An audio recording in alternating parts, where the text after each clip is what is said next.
Hello everyone, hope you're all having a good day.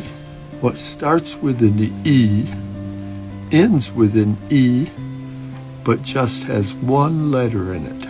It's an envelope.